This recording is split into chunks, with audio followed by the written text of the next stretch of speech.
Sometimes you'll see clips from this on our YouTube channel, depending upon what we're talking about, or little reels and things like that online. Uh, so I am Edwina Cowell. Like as I said, I am the founding mother and director of Spiritual Playdate. Spiritual Playdate was founded in 2007 with 3 moms and 3 7-year-old boys on my living room floor.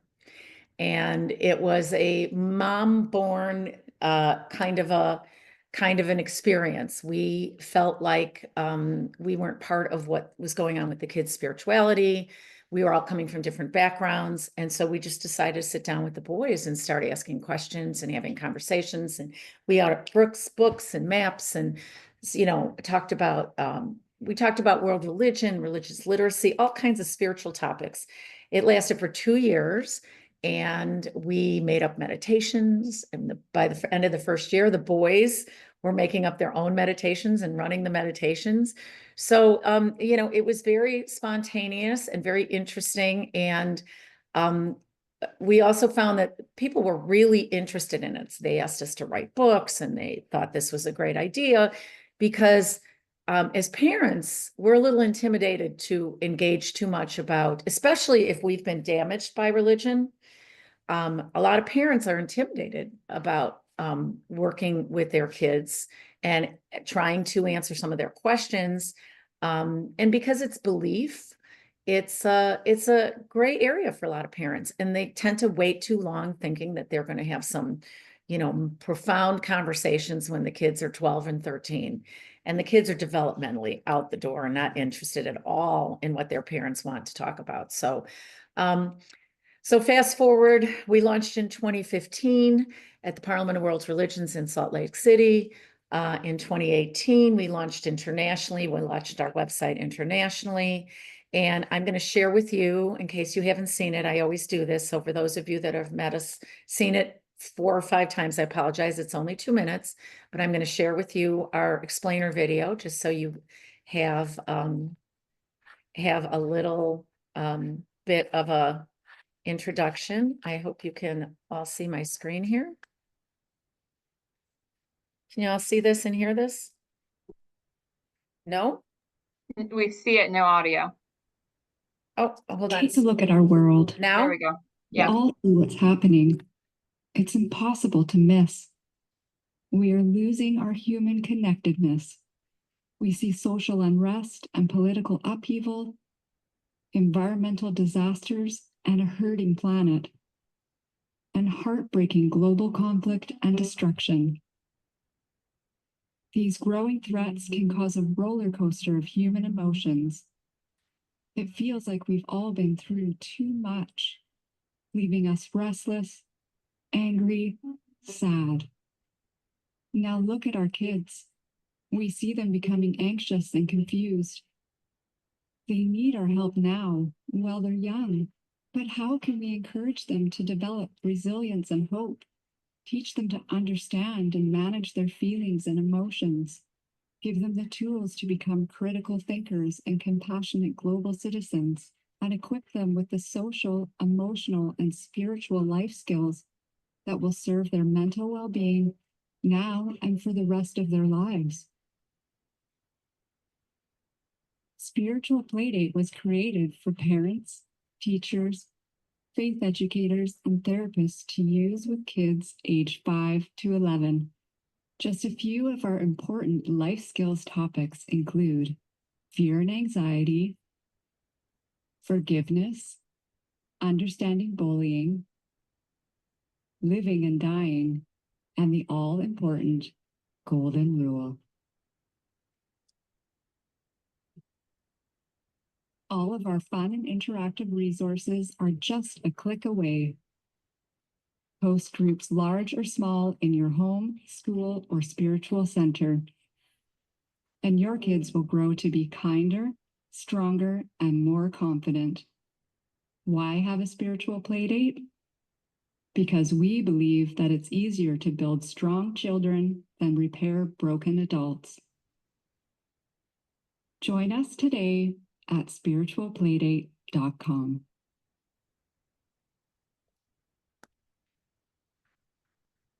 Okay, so because we have a couple new people here, I'm just going to say a few comments about the program itself. We have three kinds of memberships. We have a free membership, which I highly encourage you to go in and explore, and it's got 3 soul talks in there. For individual teachers, parents, we have an individual membership that's $2 a month. It's literally the cost of an app. And also a great place for you to go in and explore the membership. But if you have multiple teachers, if you have other people that you want licenses for, if you're affiliated with a church that wants to, or a synagogue or a youth group or anything that an organization that wants to get more support, partner with us. We cross promote you on social media. We consider you our peace partners. And that's a affiliate membership, and that's $101 a year. And we'll train you guys and have Zooms for your parents. It's highly subsidized, as you can imagine. Our goal is to scale this worldwide. We are already doing a lot internationally, but we hope to scale it and scale it quickly. So the idea is to have the price be, you know, as minimal as possible and still sustain our work. And let me know if you need an affiliate, you would like and want to use an affiliate membership and don't have the resources, we can possibly grant you that membership as well. Or if you need me to talk to your board or a bigger team, we are trying to work within the constraints of what you guys work with. So I'm going to talk specifically about, I do have a history with New Thought and Unity. This was born out of some Unity. This was born out of Unity when I was at Unity, really. And my son was attending Unity, and I had found Unity, and it was a wonderful place for me at the time. And I found it to be a very healthy way to stay engaged with my faith. And so the youth sponsor, the other 2 parents that when we founded this were not in Unity. One was in a very conservative, one son was in a very conservative school, and the other was one of the nuns and duns, and they had walked away from all organized religion. And our goal with this was not to teach them religion or necessarily faith, but to give them a broad understanding of some of these complex things that kids don't really understand. They're steeped in something, oftentimes from a very early age. Parents are not equipped to give them religious literacy and these other things. So this has evolved into what it is now, which is a broader social, emotional, and spiritual program. And we're not here to teach religion. That is the job of the religious ed teacher or the faith educator at each institution. We are here to give religious literacy and give what we call spiritual skills, help you with spiritual skills, forgiveness, gratitude, love, justice. What are all these things? And I think that, in my opinion, and from what I see everywhere, this is what parents are looking for. Social emotional learning is been scrubbed of spirituality in order to get it into the public schools.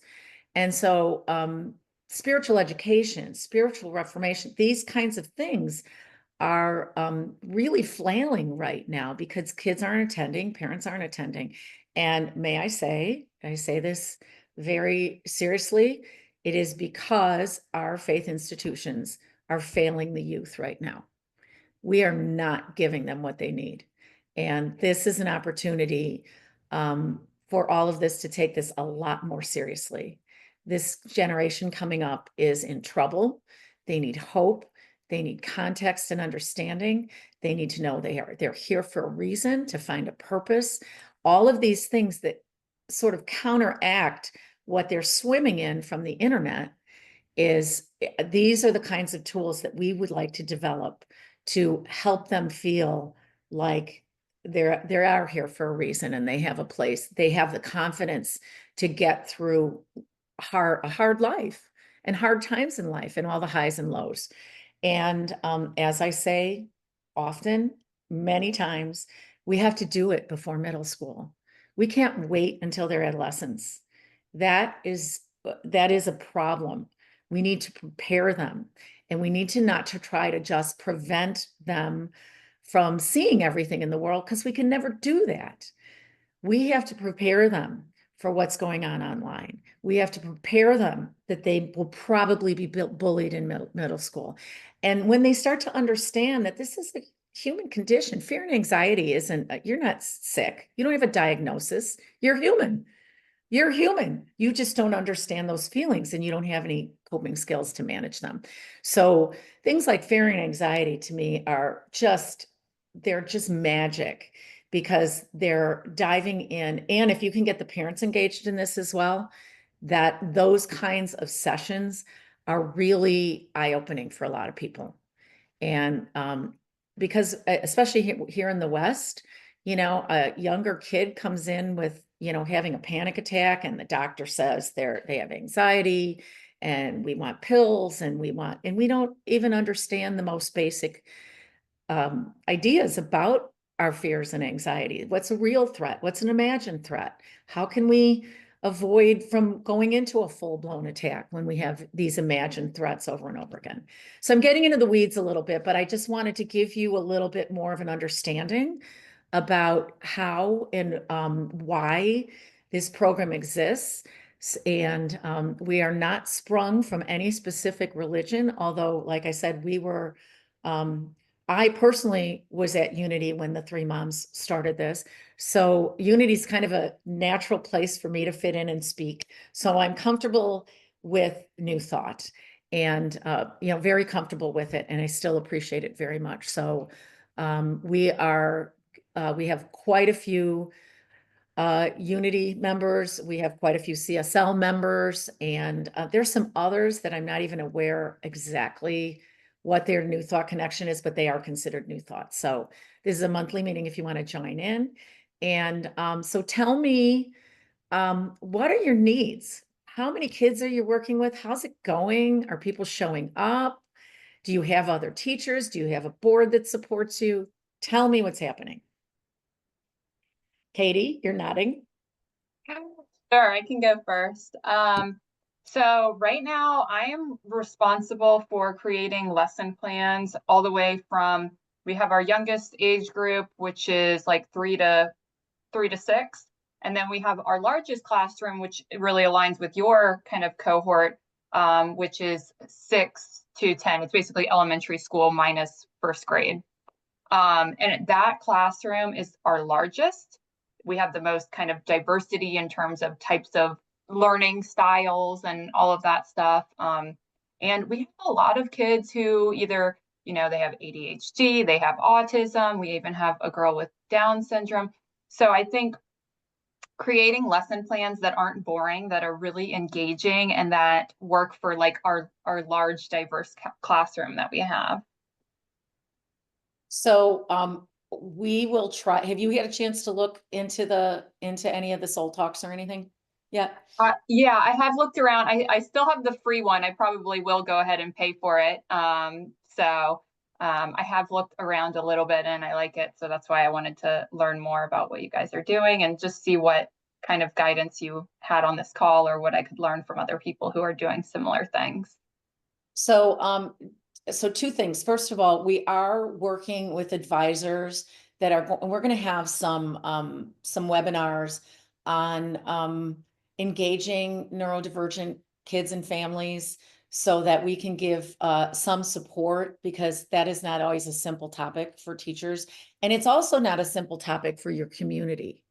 If you have a kid who is going through something and disrupting, you might have elders that don't respond well, that don't want them in the sanctuary, or they want them removed from the class because their kid, so, and these are, this is just reality. We need to figure out ways to include and engage. And basically, at our core, this is what we are about. We are about inclusion. We are about learning about all our fellow human beings and learning to finding ways to love them and be with them and connect with them. So if not here, if not in our Sunday school, where?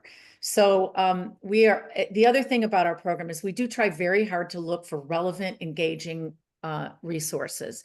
We have I'll give you a very brief run through. Carolyn and Charlotta have seen this probably multiple times, but for example, I'll give you just a quickie run through on the website.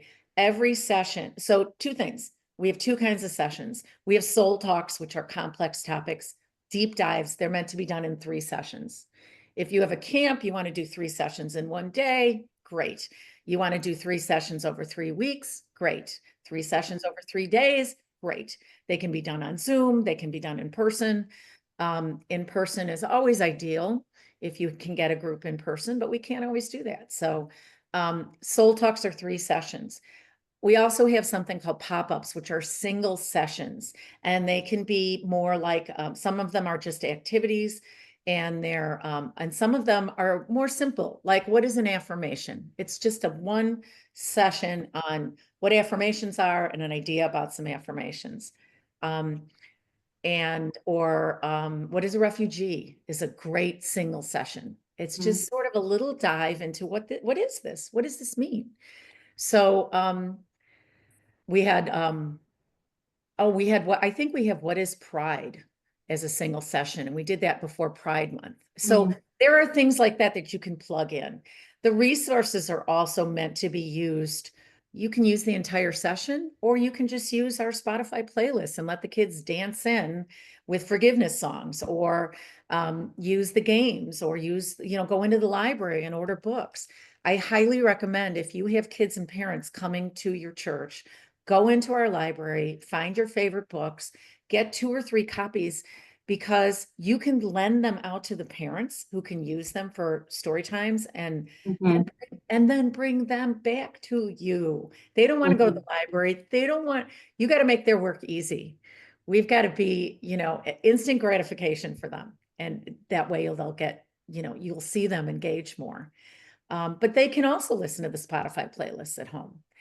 If they're not sure what you're teaching that week, for $2, they can see the whole lesson, or you can grant it to them so they can go, give them access so that they can go in, and that way they don't have to feel uncomfortable about what's happening at Sunday school. So which a lot of parents just stay away for that reason. They have so many reasons not to come. They're tired. They have sports. There's, what's going on there? What are they teaching? They're talking about whether dogs have souls, like they don't know what's happening, and their kids don't always share. So in order to make the parents more comfortable, we want them to be able to see your curriculum. So that's a little bit about the curriculum. I'm going to share again here and give you just a little insight into the website.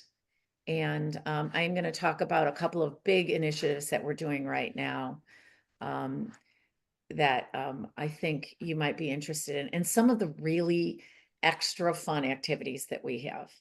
I'll give you a glimpse into a few of those because they're exciting. Like, you want to plan and do a couple of these activities, even invite the parents, do them on a Sunday afternoon or something. So I'm going to share here a moment. And then Fabian, I haven't forgotten you. I want to hear from you too about your work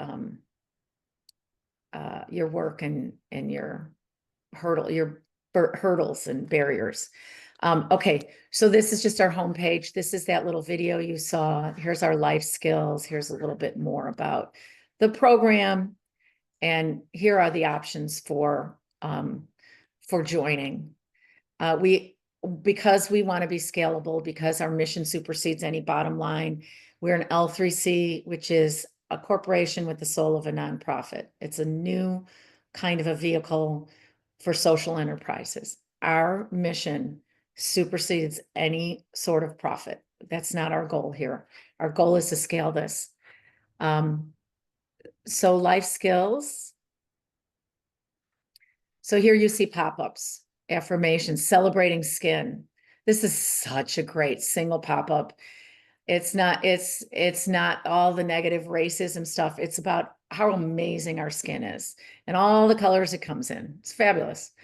Nonviolent protest is a great one. It's really about how we're losing some of the heart intended protest, and protests are becoming violent here, and getting you back to nonviolence and what the understanding is, how to walk in peace.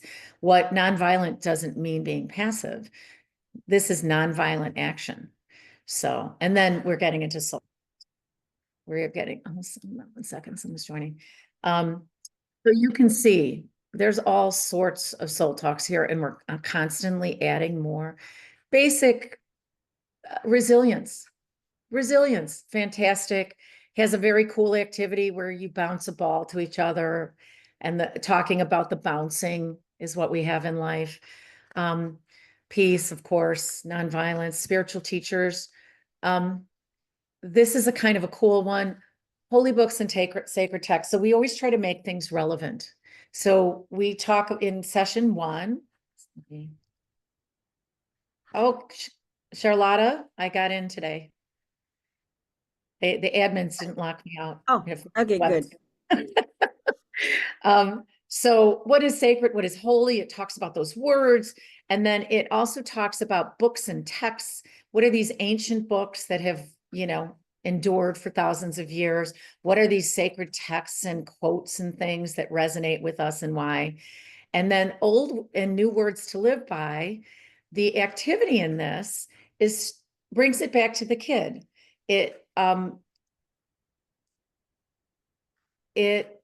So here's a very quick, this is actually session 3, but there's an opening affirmation. There's a discussion, always done, maybe 3 questions, trying to get the group to answer. It gives you prompts and suggestions for answers if no one's sharing, but you will get the kids sharing. And then this talks about a little bit about books and texts and quotes and words that are powerful. And then one of the activities are quotes and books. And I have to find it here, and I'm not good at this, but I'll find it for you. Another activity is suggesting that they are able to find an adult with a phone and send a sacred text. We take the word text and we bridge it to today's texting. The words are powerful. They're important. When you send something, you are connecting and sending a message to that other person. You can hurt them with your words. You can lift them up with your words. So the whole idea of all of this is to bring it all back to the individual child and get them thinking about how this impacts their life and how it serves them. Every single Soul Talk session has a guided meditation. We write them. They're plug and play. If you have internet, you can download them and read them. They are guided and topic based. So I'm going to play them. I invite you to lie down on a mat or towel. These writings include history, poetry, rules for spiritual practice, and ideas for how to be a good person in the world. Okay, I can just stop Take it right a there. moment now to That think about is a holy book or sacred. There you go. You can see that it gives you, it enhances the lesson for you. It's not just breathe in, breathe out. These are introductory, simple little meditations. The parents can use them at home at bedtime. And then there's a closing. There's always a closing. And we give secular and non-secular options. So if people are uncomfortable praying, they can turn to the person and look them in the eyes and say, I'm happy I could share this time with you and hear about your beliefs. Or you can do a prayer. This happens to be the unity prayer. So, you can use God. You don't have to use the word God. If that's someone's, not ready for that, that's okay. Meet them where they are. So back to the actual soul talks, you can see there are many.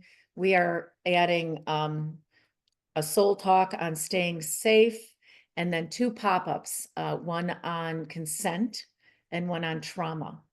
So, and I would let the parents know, we're going to be exploring these words and what do they mean. The word consent is enormous now.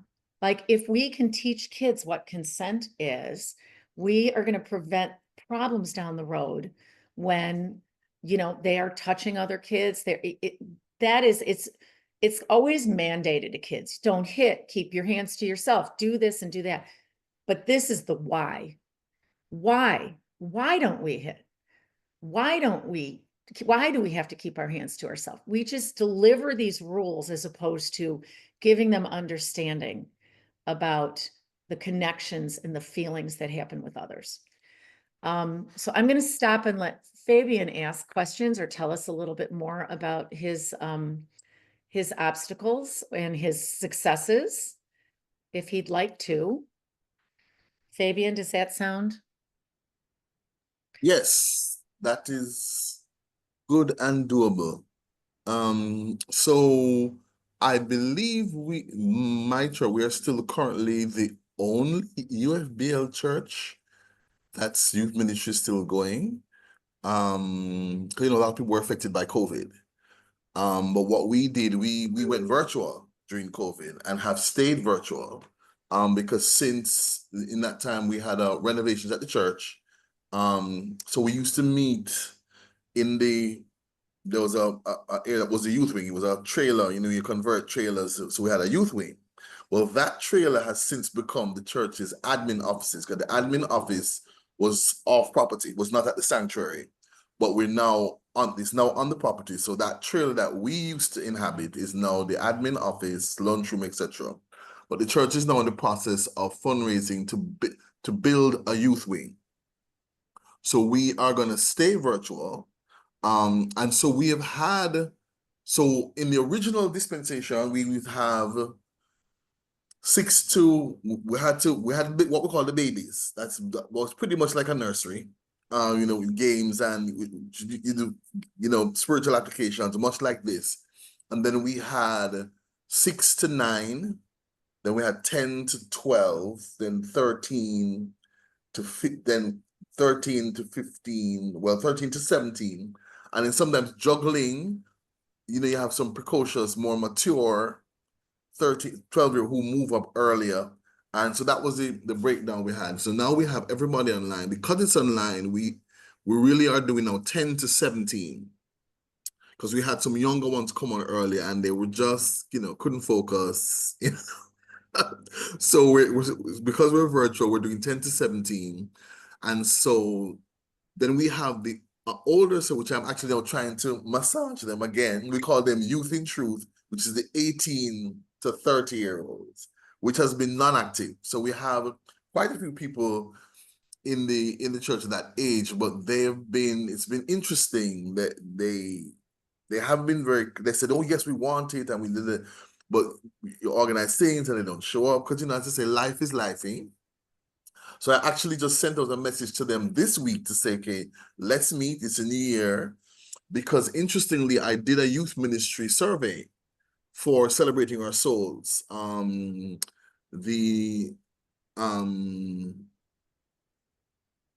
New Thought African Descent group.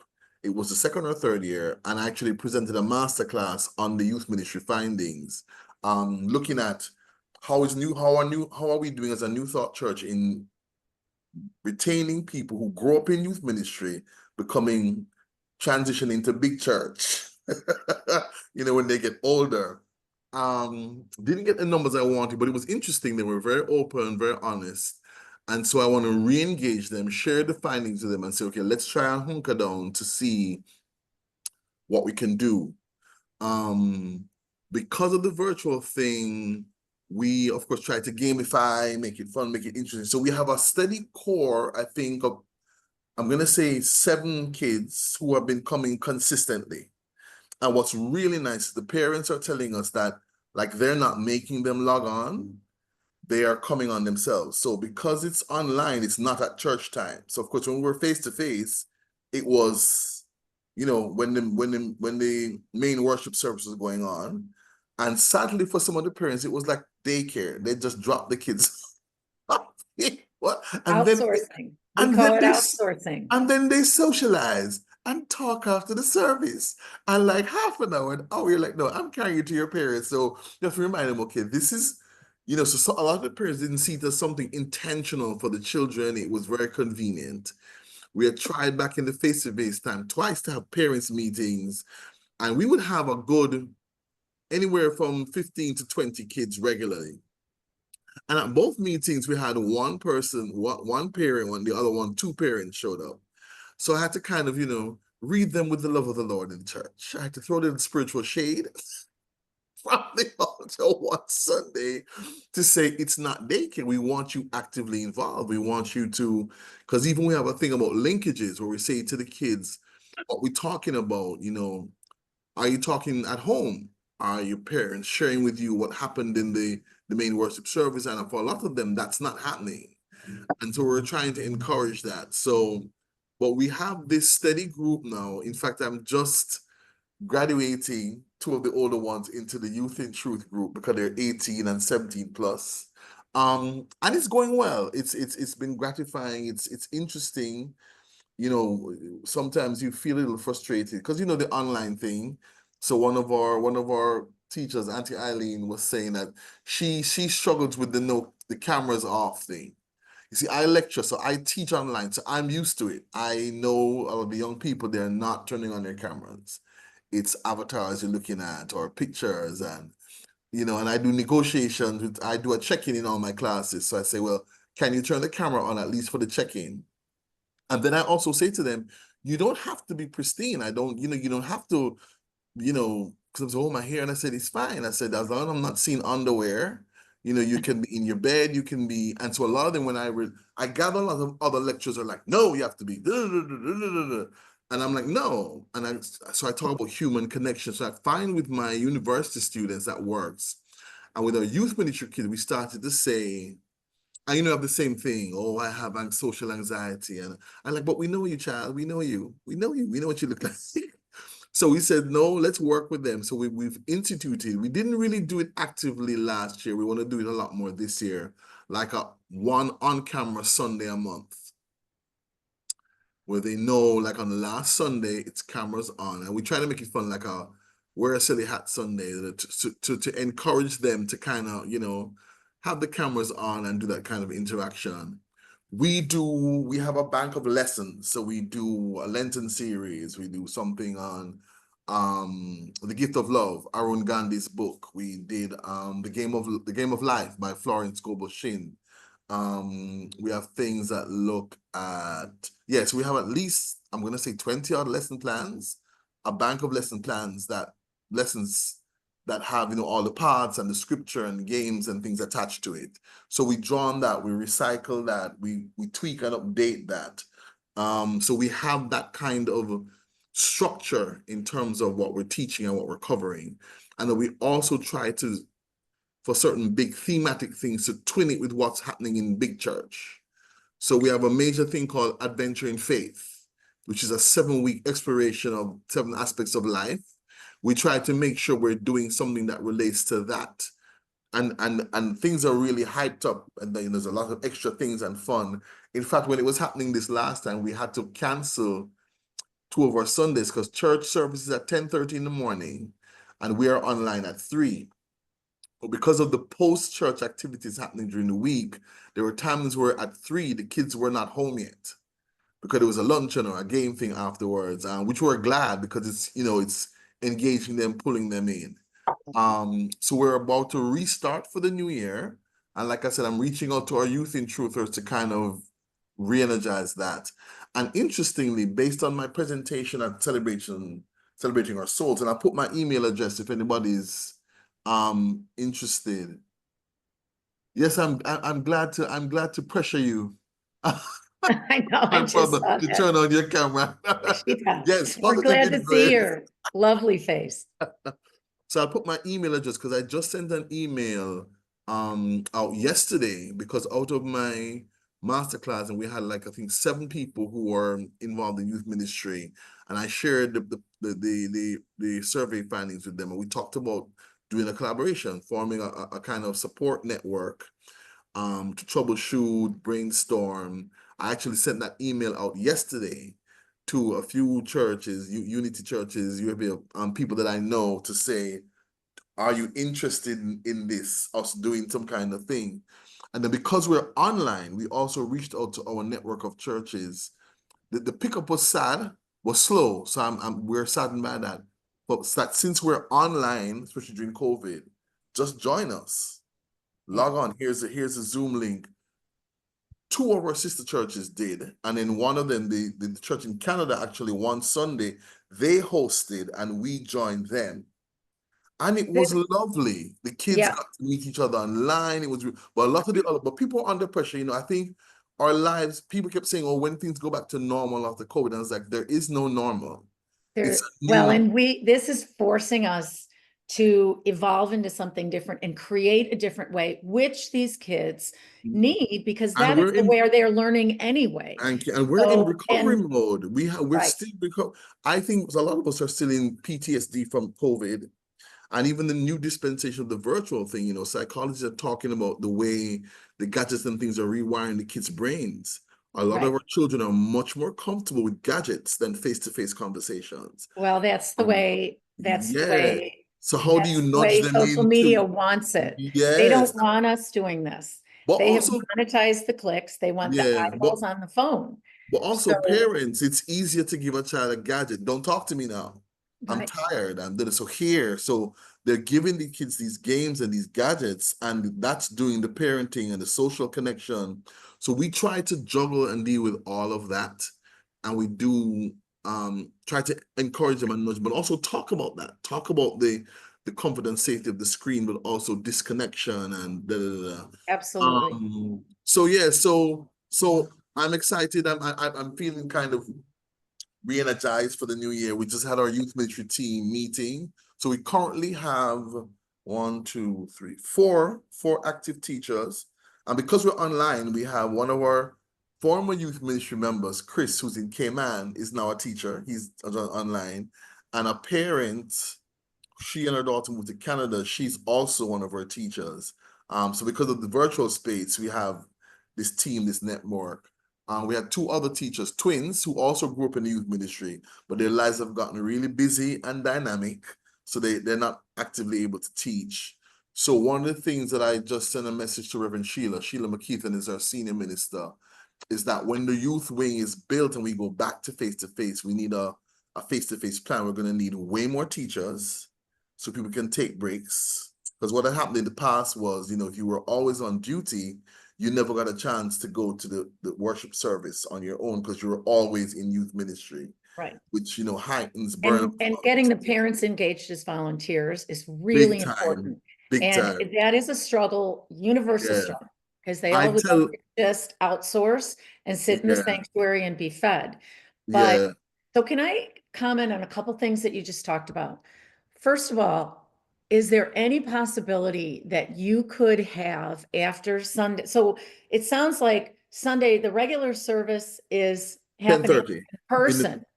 Face to face. Okay. And we now also have online options as well since COVID. Well, right. But there you are gathering physically, and then sometimes there's things after. Could you have something in the afternoon, a multi-generation, once a month, a multi-generational gathering? And multi-generational is the way to get the parents to understand that they're expected to not drop off their kids, but engage. I was at, when we were in Toronto, we had a Jane school show up with, I don't know, 50 kids. There were probably 70 people there, 20, 30 parents. And the kids all sat down. We were sitting down we were going to read a book and then do fear and anxiety. And the parents were all standing around holding their coats, arms folded, just watching and talking to each other. And we were like, nope, let's go. Everybody, and you can't sit on the floor. Here's a chair. You're part of this conversation. Not to have them part of the conversation. They're just checking out. This is such an opportunity for them. And if it's fun, they will get engaged and want to be back. So we have activities that we're about to release something called Are You Holding a Grudgie? And the grudgie is, you can use a lot of different things as a grudgie, but you can make a grudgie out of a small bag of flour. So the kids would have like a little 1 pound bag of flour, and the adults would have like a 3 pound bag of flour, and you would paint a face on it or use markers or whatever, decorate it. And, we'll have a short, there's a short session talking about who are you holding a grudgie against? What is a grudgie and what does it mean? And then the challenge is, you have to walk around with that grudgie. You have to take it home. You're not allowed to put it down unless you're really, the essence of you is ready to forgive that. That is such a fun activity for adults and kids. Carolyn, this is the activity that I was thinking about coming out and Carolyn's church is like a few miles from me when I'm in Chicago. So I was thinking about facilitating this with your group because they have a lot of elders, but it's really fun. They learn a lot. It's relevant. And it's an object lesson in a way that they've probably never seen before. So to do a fun, interesting, like really seriously plan an activity, Footprints for Fairness is another one that we did with this church. I don't know that we're going to have time because I have another meeting in 9 minutes, but I'm going to have another webinar that just has some bigger outreach activity that we can guide. Interesting. We talked about that in our meeting, that when we go back to face, in fact, on the last Sunday in this January, we didn't have a Christmas. We normally have a Christmas, Secret Santa Christmas get together, eat up and thing. That didn't happen this year because a lot of the kids were traveling. People were tired. So on the 26th, we're actually having like a brunch with parents and kids on the last Sunday. And then we talked about having whether we're online, having somewhere the parents join us. And definitely when we go back to face, incorporating things where we're doing that cross-generational grouping together and really actively Couldn't you do it before? pulling the parents into greater or heavier involvement. And so it really being a partnership. So on the 26th of January, we're actually having a brunch with parents and the kids that will involve some activities and are coming together and kind of setting or resetting our agenda to include them. So, and let me also say the other comment I wanted to make is, just so you know, our program, and dare I say, it is profound. This is not a kiddie program. We have to take these subjects and strip them down to the most essential understanding in order to be able to discuss these ideas with kids. So we've done a training with 10 or 20, I think it was 20 adults, teachers and social workers in Uganda. And for 3 days in a row, we did the 3 soul talks on fear and anxiety. We had adults that were crying during these sessions. This isn't baby stuff. You know that spiritual content and these beautiful messages, they're about life. It's about our hearts, our feelings, so don't assume that these sessions are just for kids. We have lots of organizations that are doing them multi-generationally. They have teens plugging in and helping the kids, doing the activities together, listening to music together, and getting them sparked with some of these fun things. Go into our games. Under fun stuff, you're going to find games. You're going to find Spotify playlists on every single topic. And again, this is adult music with great messaging. And send us your ideas because, I hear every day, especially youth religious ed teachers that are creating their own content, are making up their own activities and things. So we want to collaborate with you. If you have a fabulous activity, maybe we can package it up and put it in somehow, or share it on our Facebook so other pastors can use it, other youth pastors can use it, other leaders. So we're going to run out of a little bit of time here, and I want to give Lakshita. Am I saying that correctly? Yeah, you can call me Dan as well, Dhananjay. Yeah. Sorry, I say that again.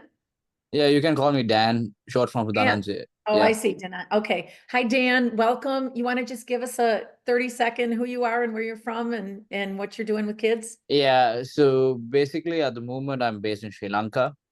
And I work as a chief growth officer for a Web3 based tech company. So basically, we develop products on blockchain.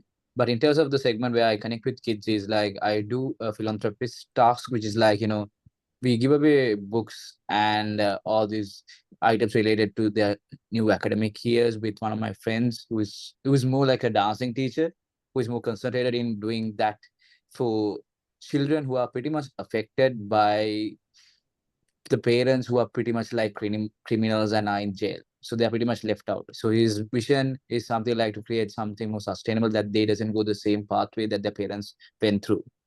So it is sort of like a very niche that we are working now at the moment, and he was finding it pretty hard to connect with people so that these kids get actually the benefit out of it in terms of like the supplies and whatnot. But then it's been, pretty much like self-funded among the communities and friends throughout this, and he want to scale that around for around like 100 more kids. So that is pretty much the area that I work on with my friend at the moment. And we apparently got connected with one of the NGOs from US, and that's from San Francisco. And so she pretty much offered to have a connect and see how we can bring up things and make sure that those kids doesn't have to go through the pathway that their parents went through as well. Yeah. So that's pretty I much would be about it. very happy because I know that you weren't able to see the beginning, and that you will get this video.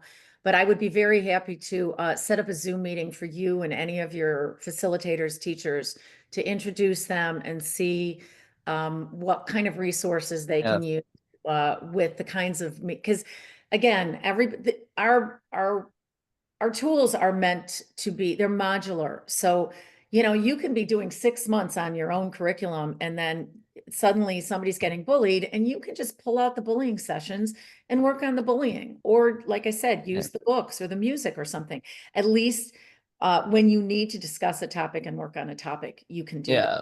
So, And apart from that, I also work on a research at the moment, because since I'm into tech, but not in the tech which is available at the moment, something yet to come in terms of Web3.